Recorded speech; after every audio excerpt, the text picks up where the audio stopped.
Hello and welcome back to part 2E of our Revealed Reality Bible Study series on the Gospel of Mark. We're talking about now, what has Jesus been commissioned to do?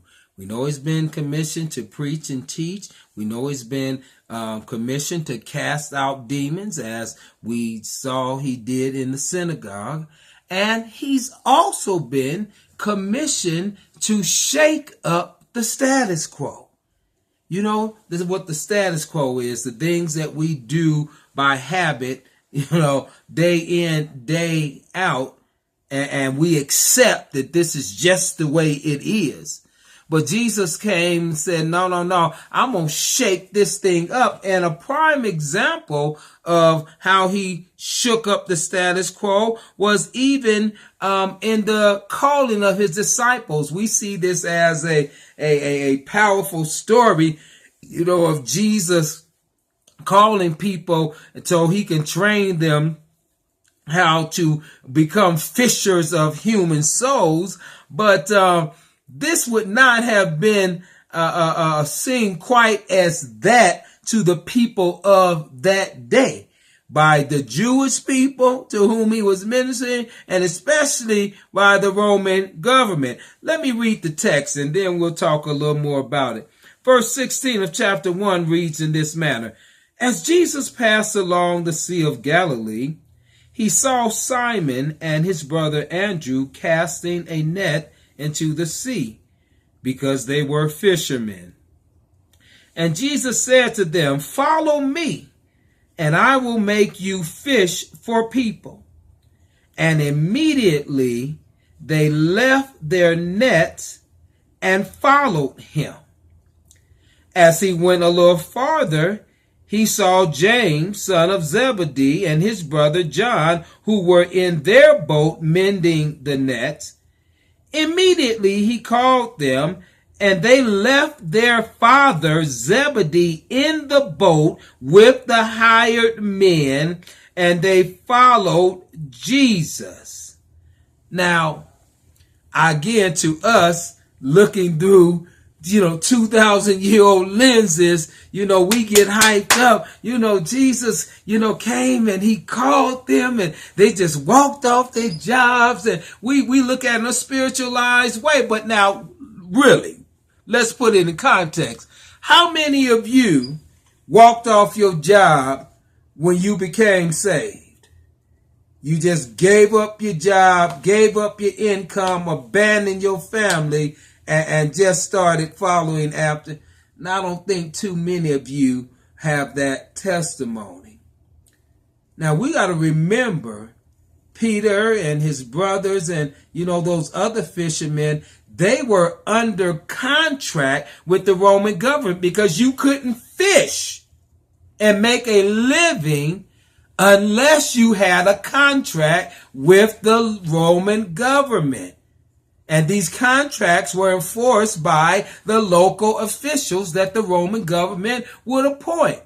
So they are not working for themselves. They might have owned the boat, but they didn't have a license to fish unless they got it from the Roman government. So Jesus comes and says, Follow after me. And they just drop all of their work. They on the contract.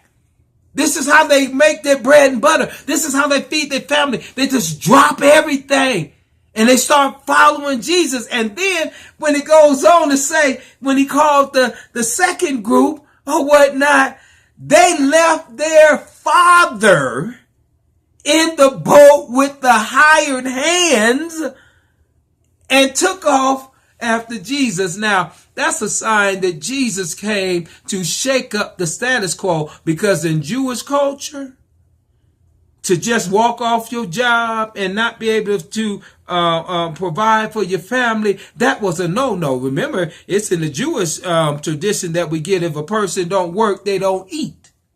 And then in the Jewish culture, to abandon your father and say, hey, y'all make sure he gets home.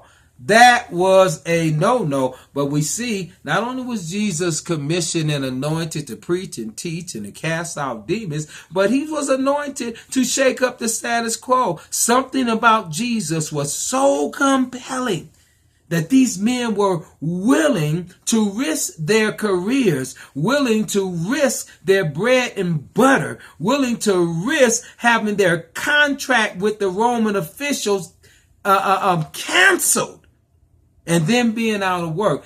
That's how compelling and that's how anointed Jesus was. Again, these fishermen, they were under contract to yield a certain amount of fish every day, and Jesus comes and disrupts that.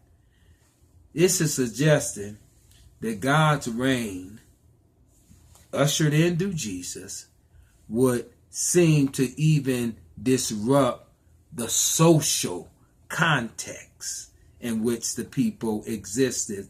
And that cuts both ways. The social context, it was causing so much social trauma that they were becoming sick and mute. But also the social contract that I got to make a living to spend for my family. I can't just walk off my job. But Jesus was anointed and compelling. He was also anointed to heal.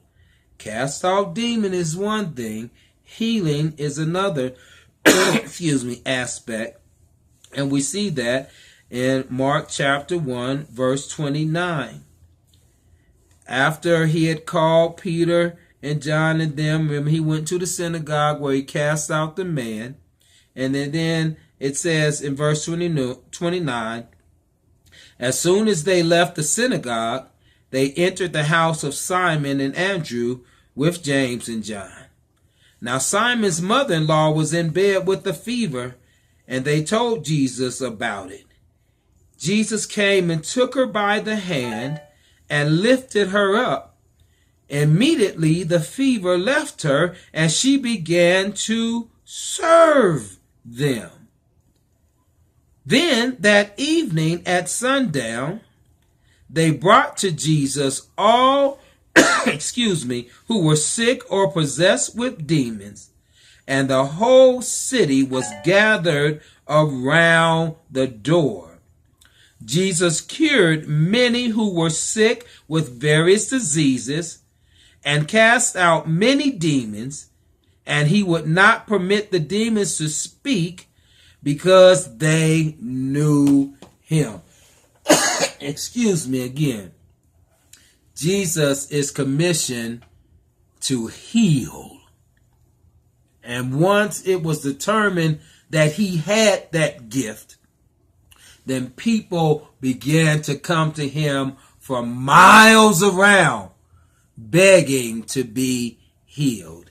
Well, we're going to end right there, and we are going to come with our wrap-up segment in just a few minutes. Hit the website, www.wtfo.biz.